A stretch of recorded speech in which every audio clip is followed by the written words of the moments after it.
All praise is due to Allah subhanahu wa ta'ala, who has given us the opportunity, the chance to exchange and interact with each other, exchange ideas, to learn from each other. We thank Allah subhanahu wa ta'ala for that.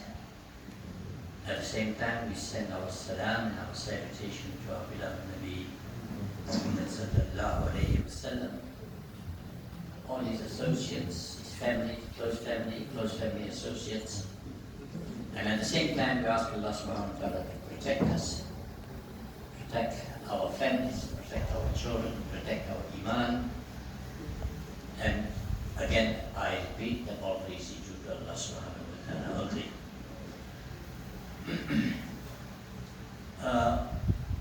We are all aware of the happenings in, shall I call it, West Asia? Because when we talk about the Middle East, then we don't know the middle of which East we're talking about here. But if we say West Asia, it gives us a better idea. The term Middle East is a construct of the West and the Western media, simply to confuse us. So let's talk about the West Asian area, which then includes Iraq, Iran, and of course those people that are occupying historic Palestine, and those that are occupying that region militarily. And here I'm referring to none other than the United States of America. We know that in the recent past, one of the most popular military commanders, generals of the Iranian Revolutionary Guard, Major General Qassem Suleimani, who was assassinated at the instructions of Donald Trump, and subsequently his proud announcement that I gave the instructions to it. They don't even use the term assassinate, they use the term kill. We killed him. So we are all aware of the surroundings. We are aware of the circumstances surrounding that whole issue. But I thought what we will do is just to ask ourselves the question, how did we get to this point where Qassem Suleimani was martyred? How did we get to this point? And I think there is a historical context here which we should be aware of. So I want to take you back the immediate post-World War II era, around about 1950, 51, 52, 53, that era. If you are somebody of my age, you probably will remember what I'm saying. And for some people it may be new and good information. In 1953, there was a democratically elected government in Tehran, and the Prime Minister at that time was Mossadegh. Now, you must, I'll come back, there are too many things here. I need to be careful. So let's just talk about that period where Mossadegh was deposed. He was replaced as a result of a military coup. Military coup organized by the United States and Israel, by CIA and Mossad. This was way back in 1953. And the interesting thing about this is that this whole coup, this replacement of Mossadegh by the Shah of Iran, was planned, plotted, and executed from the American embassy in Tehran, in the basement of that embassy. This is important, keep that in mind. So they planned this coup, they overthrew Mossadegh, and they installed this puppet regime of theirs. The Shah, the regime of the Shah was probably one of the most brutal periods in the recent history of that region we call West Asia. He had a security apparatus which was called Savak. It was probably, I don't think even today's Mossad is as brutal as Savak was. Anyway, so I'm giving you this little context. Understand why I'm talking about this when I get to the end of this little presentation. So the Shah, who was the puppet of the British and the United States, like we have many other puppet governments in that region. And if we follow that, we find that within 25 years, from 1953, 63, 73, by the year 1979, the Iranian people were thoroughly fed up, sick and tired of the Shah, and with Imam Khomeini in exile, they planned and they plotted the overthrow of the Shah. And this took place in 1979, when Imam Khomeini then came in, triumphant, victorious, and took over. And at that same time, 1979, a year or so later, by the way, the first thing he did, Imam Khomeini did, was get rid of the Israelis. He closed the Israeli embassy. Coming back to that period, a year down the road, 80, 81, the civilian population in Tehran overran the American embassy in Tehran, and they took siege of that entire embassy.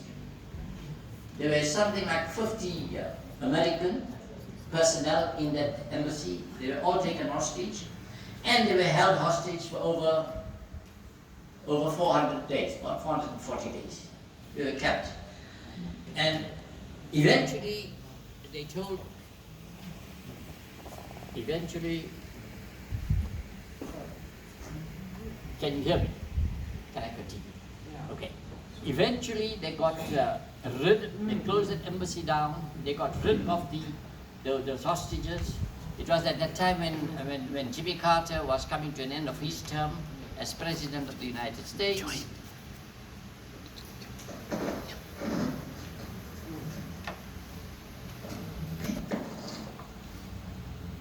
Can you hear me? Can you hear me? Okay. If you don't hear me, tell me, I'll just turn on my own volume. Okay. So they got closed that embassy down. They got rid of the Americans. 1980, 81.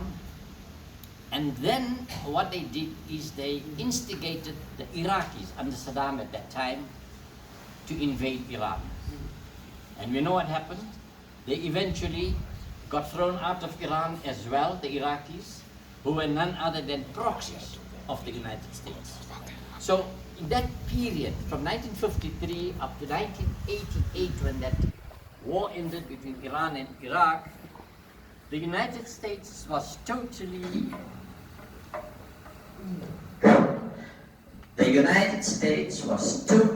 and completely annihilated and embarrassed by this ragtag army of civilians in Iran. And up to this day, they have not forgiven the Iranians for that. Therefore, there is this continuous bickering between Washington and Tehran. There is this war of attrition, if you could call it. Now, I want to now introduce Qassem Suleimani into my discussion here. Major General Qassem Suleimani was a young man at that time when the Iraq-Iran war was taking place. He was about 24 years old. He joined the Iranian army. And I'm not going to go into the whole war, but say one thing here, and that is Qassem Suleimani learned a very, very important lesson during this period. He learned an excellent lesson. He took an oath to himself and he said, never again will I allow the United States to use any part of our territory to wage a war against the people in that region. That was his undertaking as a young man.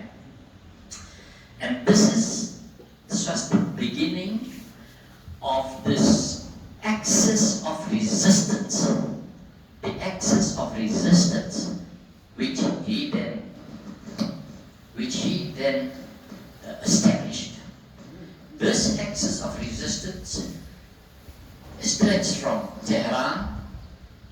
Iran, into Lebanon, into northern Syria, you get it today in Yemen, and including Iraq. So you had this entire axis of resistance, which of course the Western media love to use the term militia. What that means, I don't know, but they say these were Iranian militias. They were not militias, let's get it straight. They were resistance fighters. And this is what he had learned, and this is what he had established. Qassem Suleimani then became, over the years, since then, 1990, up to today, he became the most popular military person in that region. That was Qassem Suleimani. He was loved by the Iranian people. Let's not make a mistake. But of course, at the same time, he was hated by the West. So what now happened is, somewhere along the line, Qassem Suleimani will have to be eliminated. So he was on their radar, not just yesterday when they assassinated him or martyred him. He was on their radar screen for many years. They were deciding. In fact, I think there was a time when even George Bush and Barack Obama were told, we have an opportunity to eliminate this guy. But they realized that if you're going to eliminate this man, he's going to become martyred. Besides becoming martyred, it could lead into a severe military crisis in that area, and it could be dangerous. So they resisted the temptation, but this, what shall we call him? Okay, let's call him Trump, that's his name. I will resist to begin my own name. But so Donald Trump, remember at that time he was now busy fighting the impeachment thing in his own country.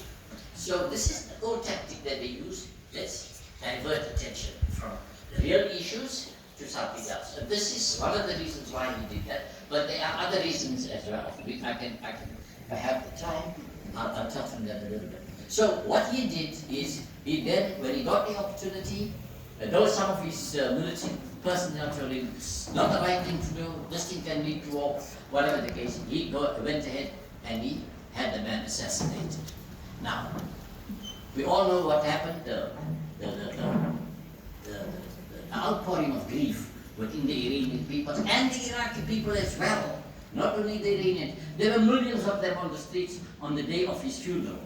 In Baghdad and from Baghdad, when the body was taken to Tehran and to various Iranian cities, there were masses of people. Okay. So his popularity was not questioned at all.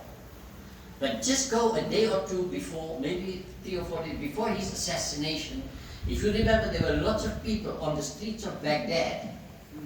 On the streets of Baghdad, they were proclaiming that we must get rid of the, whatever they call it, the Shia government or the Sunni government that doesn't add much, as far as I'm concerned, it means nothing. But they wanted to get rid of the government. They had all kinds of excuses. But when you get stories that are coming out now, after the assassination of Major General Suleimani, we had lots of stories that tell us that the people or the organization that was responsible for creating the chaos on the streets of Baghdad were none other than the CIA and Mossad. This is their old modus operandi. Okay, fine. Having said that, there are other reasons why they had to get rid of Qassem Suleimani. Number one is, he was the main actor behind destroying ISIS, Al-Qaeda, Al-Nusra, and all these terrorist organizations established by Mossad and the CIA. The man behind destroying them was none other than Qassem Suleimani. And this did not fit into the agenda of Zionist expansionism and the agenda of American imperial hegemony around the world. So they have to get rid of him. The other problem that the Americans were going to have is that the Prime Minister of Iraq invited the Chinese industrialists, the Chinese government, to come and invest in Iraq, in the re-establishment and the rebuilding of Iraq after America destroyed Iraq during the 2003 invasion into Iraq, and when they got rid of Saddam Hussein. So a strong Chinese economy, a strong Chinese presence in that region does not suit American hegemony, nor does it suit Zionist expansion. So they had to create some kind of chaos. So they found this excuse to get rid of Qassem Suleimani, and then hopefully from there the people will rise up, and it gives America an opportunity to retain her presence, her military presence in the region. Remember, America has already occupied many parts of the world. And why I'm saying this is that around the world they've got 6, or is it 7? I think 7 is the African one. They've got command centers, military command centers, like the Pacific Command, the European Command, Central Command. Now they've got the African Command, all around the world, all around.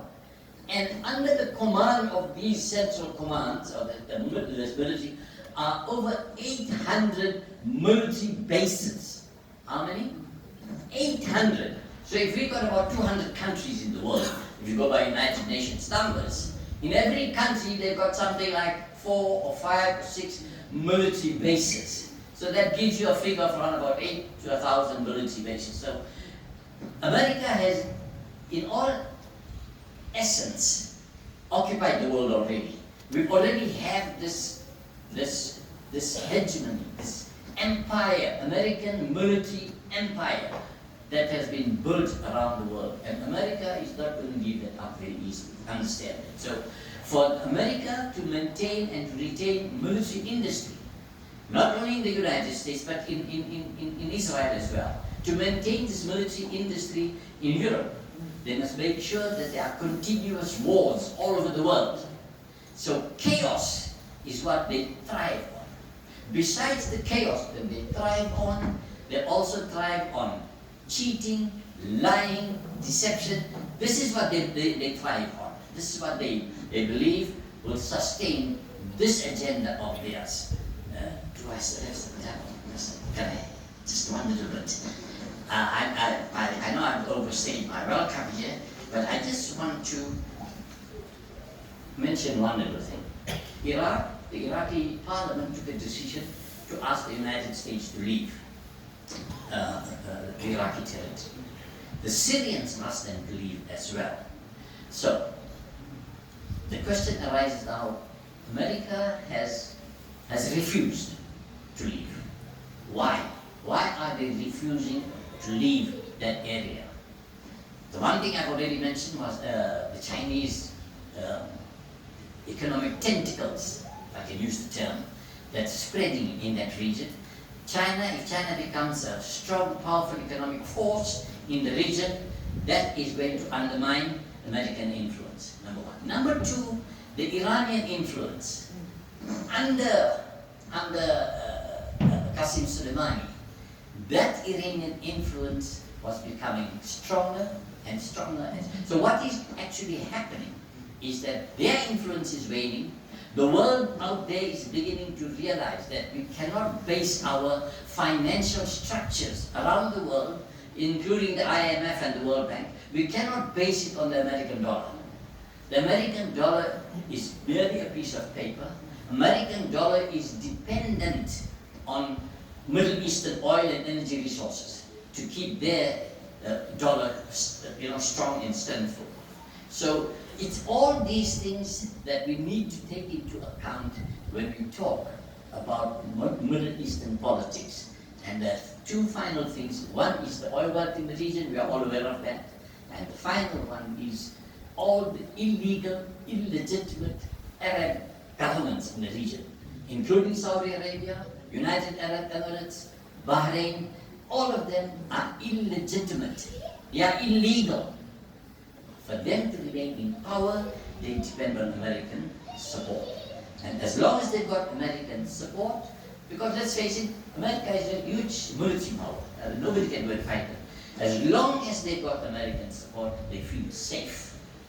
So these are all the issues that we need to keep in mind whenever we discuss the politics. And inshallah, if Allah SWT gives us the opportunity, some other time, we can go into greater detail. There are lots of other issues regarding this reason that I think we need to educate and think about.